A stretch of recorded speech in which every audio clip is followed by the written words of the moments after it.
Сәлеметсіздер ме? Бүгін сіздермен ана тілі оқулығында 64-ші жаңа сабақ заттың атын білдіретін сөздер тақырыбын өтетін боламыз.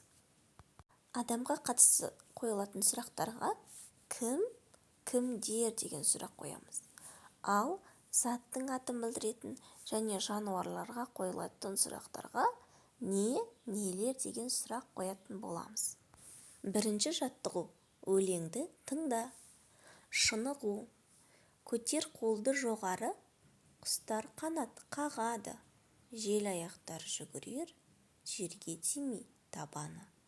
Бойың тікте балдырған, қимылдасын қол жылдам, аяғыңды соз алға, қорықпағын қарғудан. Оңға, солға бүгілгін, кәне жылдам жүгіргін, шымырлықтың мәнісі шынығуда ұғынғын. Бұл өлеңнің авторы Болат Үсенбаев. Өлең неліктен шынығу туралы айтылған деп ойлайсыңдар? Дұрыс, біз шынықсақ шымыр боламыз, яғни деніміз сау, денсаулығымыз мықты болады. Өлеңдегі қимылдарды жасап көрейікші кәне. Қолыңды көтер жоғары, құстар қанат қағады, жел аяқтар жүгірер, аяғымызды қимылдатып, жел аяқтар жүгірер, жерге тимей табаны. Осы шынығуды ұстазымызбен бірге жасап көрейік.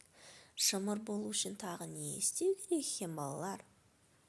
Шымырлықтың мәнісі шынығуда ұғынғын дейді. Біз шыныға берсек, шымыр болады екенбіз. Осыны естен шығармайық. Олай болса, екінші жаттығуға назар аударамыз. Екінші жаттығу: көркем жаз. Салқын сумен сергейміз, денемізді шыңдаймыз. Салқын сумен жуынсақ, сергіп қалады екенбіз, және денеміз шыңдалады екен. Осы сөзді көшіріп жазамыз дәптерімізге. Олай болса, үшінші жаттығуға назар аударайық. Суреттер бойынша мәтін құра, мәтіннен заттың атын білдіретін сөздерді тап дейді. Балалар, бірінші суретте не көріп тұрмыз? Айдос шынығып жаттығу жасап жатыр десек болады ма? Айдос жаттығу жасады. Айдос кім? Кім Айдос? Айдос не істеді? Жаттығу жасады. Айдос жуынды. Айдос айнаға қарады. Неге қарады? Айнаға қарады. Айдос тамақ ішті. Кім? Айдос. Не? Тамақ. Айдос сыртқа шықты. Кім? Айдос.